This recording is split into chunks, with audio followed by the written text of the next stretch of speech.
What's going on, YouTube? Today I'm going to be trying to, or this next couple of days, I'm going to be trying to install my Magnuson Supercharger. I'm not sure if you've seen in the back of my videos, but my Magnuson Supercharger actually did come in, and these stock ZL1s come with a 1.7 liter Eden Supercharger. I'll show you in a second, but it's a 1.7 liter Eden Supercharger. It heat soaks really fast, man. My words are really weird right now. Heat soaks really fast, which means the car gets overheated really fast and it doesn't perform at its best at all times. With this Magnuson I bought, it's a 2650. So it's a 2650, which is a 2.65 liter supercharger. It's capable of probably 1100, 1200 horsepower with the right, obviously, mods, cams, heads, you know, the motor can handle it. It can handle up to 1200. Am I gonna push it that hard? Not even close. I'm probably gonna be around 800 to 850 wheel horsepower, maybe even 780. I don't want to get my hopes up too much, but I'm going to try to install it myself and see how it goes. I'll unbox it right now and show you exactly what it comes with. Super excited. I was going to go with Whipple, and I'd ordered one from actually a buddy of mine, but they're on back order right now, and it's just super annoying. So a buddy of mine went ahead and placed an order for me and got my Magnuson in within about a month or a month and a half. We ordered it, so that's pretty sweet. I'm going to get to that and show you what comes with the box. So we got my Camaro here all wrapped up. I got an LED light. I couldn't find a magnetic one that would fit, so I just taped it up.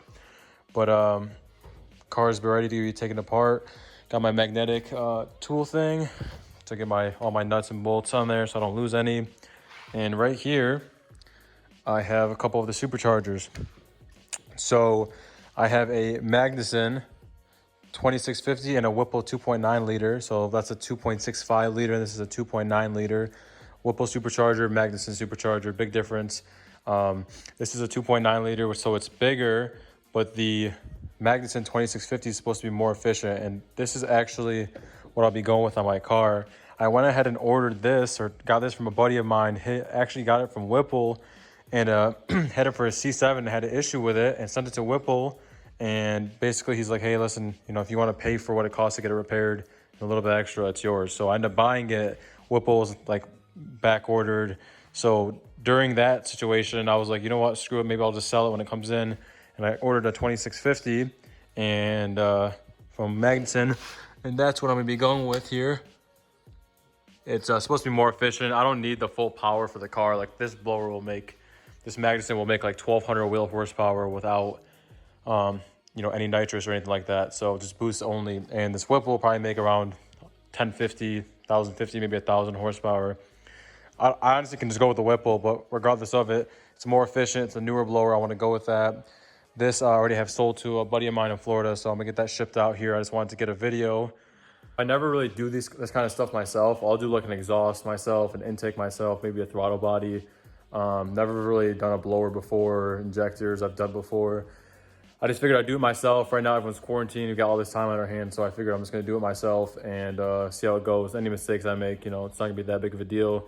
I have a trailer if I need to take it anywhere to get it, you know, fully inspected before I start it up. But I got the whole front end wrapped with Saran wrap, just in case I lean over. I don't have any of those snap-on mats you put on the fenders so you can, you know, work on the car. But got these. I'll protect the paint that Hadir just did, and that's pretty much it. I got to disconnect everything here. I got to find a something for my crank to loosen the belt and pretty much get started. Another thing to mention is I had one of these Magnuson blowers on my Corvette. You guys all probably remember my Corvette. It was a red one. I had a Magnuson 2.3 liter supercharger on it before they came out with this. So this fits all the LT4 platforms, which is the ZL1 Camaro, the CTS-V, and the Z06. So this, what I was waiting for, my Z06, I ended up selling the car before they even came out with this. But this would have fit right into my Z06. I'll play a video right now showing my Z06 with the blower on it.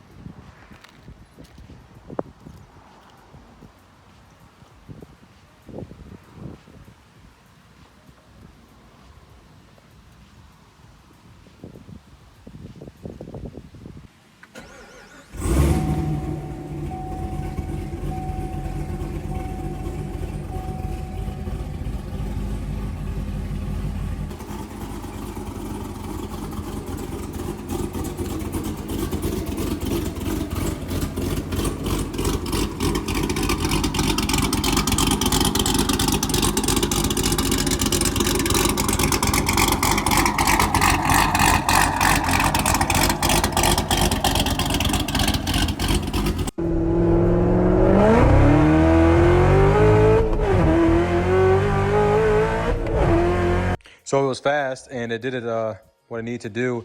But this blower is way more efficient. That blower I made like, 800. I could have made it by 900 horsepower to the wheels without, nitrous. But this thing will make plenty of power.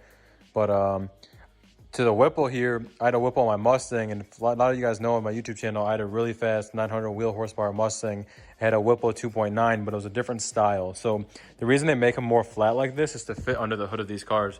If you look, the Supercharger kind of sits maybe 1.5 inches, an inch underneath the hood. So it's kind of shallow, so you're not able to put a taller Supercharger like the Mustang. But this is a good platform. My buddy Tyler from Florida actually had one of these on his Camaro, and he ended up selling it, but you have to cut like the inside of the hood or something. But Magnuson is the route to go. So I had my buddy Rob come over here and give me a hand, and we got the blower off. Pretty simple and easy steps through this this guide here. So the old Supercharger is right there, the new one's right there. It's super long bolts that went down into the head, and came off pretty easy. I mean, I've been out here for probably like 3 hours doing this, but I was taking my time. It probably took me like an hour and a half to do everything, to be honest. So next part is something to do with cutting part of the head, not the head, but the head cover. So we'll see how that goes next.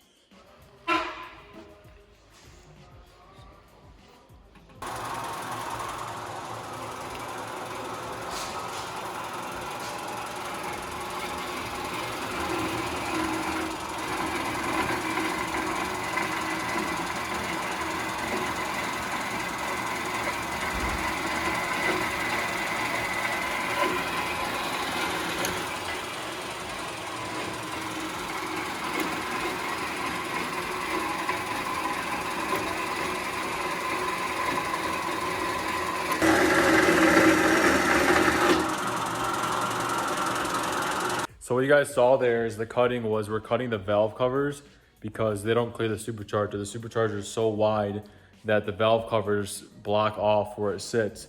So you have to kind of trim off that bracket for the coils, and then we have a relocation bracket. I'll show you right now. There's a relocation bracket right here that moves them from being back here basically and sitting on top here, moving them down. So the Supercharger is gonna be sitting basically here, and it needs to go kind of over this.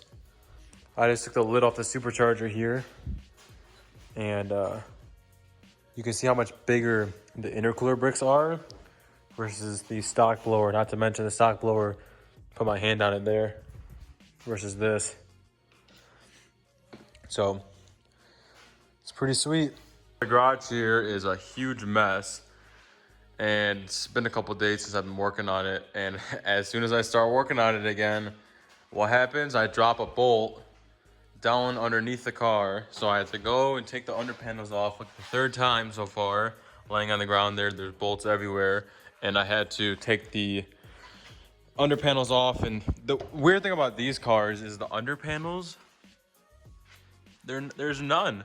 It's this stupid like subframe or metal bar that has these like 15mm nuts all the way across, and I don't want to mess with it because I don't know if that's holding.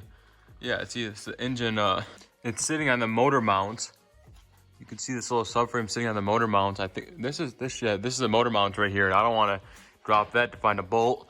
I luckily found it like sitting like right here, hanging on here. It's weird because everything down here is silver and black, so if you drop a bolt, you're not really gonna be able to see it. Not to mention my floor is black, so it's kind of hard to see all that.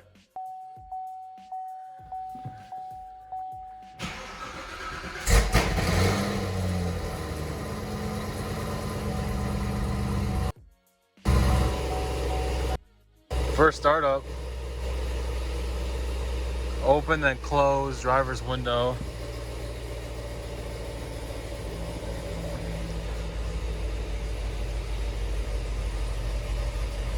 Tire monitoring, trunk open, yep. Hey, there's no check engine lights yet.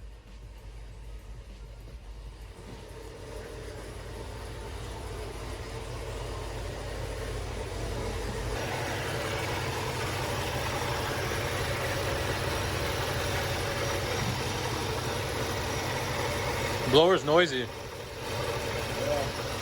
Hey, so I know I didn't show you guys a lot of the install, and obviously because it's a very thorough process, and I don't want to get into it. There's a lot of things I had to do. Had to cut the valve covers, relocate the coils, a lot of different things going on. So I didn't really record any of the install. This car started up really good. It the belt was, or not belt, the supercharger is really noisy. And by noisy, I mean it doesn't whine, but it makes a noisy, it's just noisy. I don't know how to explain it. It's just a rattling, and that's not because the install was improper, just because that's how the supercharger sounds. Besides that, it's all good. It's running good. Right now I'm gonna send the factory or the stock tune, or the tune that was on it before when I bought the car, to my tuner, and he's gonna tune the car, or send me a check the car out, send me a log that would be similar to the build I have now. So it has a 90mm upper pulley. So and I'm gonna do I have auxiliary fuel system I'm actually doing right now, just to have a little more fuel pressure, and he has a tune for that as well. So right now it's super late on me, and I'm trying to get this done, and so he can send me a tune in the morning. I can actually go and put it on the car. But right now, as you see, I have the HP tuners up. I got a key on. Actually, I got to plug it in really quick. So I'm gonna go down here, take my HP tuners that's on, find my OBD port, wherever it's at. So it's right here. Plug it into my car's OBD port, make sure it's secured. Bring my laptop back, and basically what I'm gonna do is I'm gonna key the car on. Hopefully the battery's not dead. Oh, the battery's disconnected. So anytime you're working with gas or fuel system, I always disconnect the battery. Right now there's nothing disconnected, just the fuel line is open, but it's the fuel's basically all drained out. So it's the fuel pump's not on when I start the ignition, so it's not gonna activate the fuel pumps or anything, and it's not gonna draw out the system. The car's not on anyway, so it doesn't matter. I got it plugged in. I'm gonna key the car on really quick, and I believe that's all you gotta do. So now I'm just gonna basically go on my computer, pull the Redline Motorsports tune off the car that was on there, and you know, send it to my tuner. That's basically it for this video. If you guys enjoyed this video, give it a like, subscribe. I'm trying to make YouTube videos right now, but during this coronavirus stuff, it's kind of hard, and I've been super busy with work and a lot going on in my personal life, so I'm trying to keep everything good going on here. But if you enjoyed this video, if you have any questions, leave them down below. I'm gonna get this car all figured out, and I'm gonna get back to you in the next video.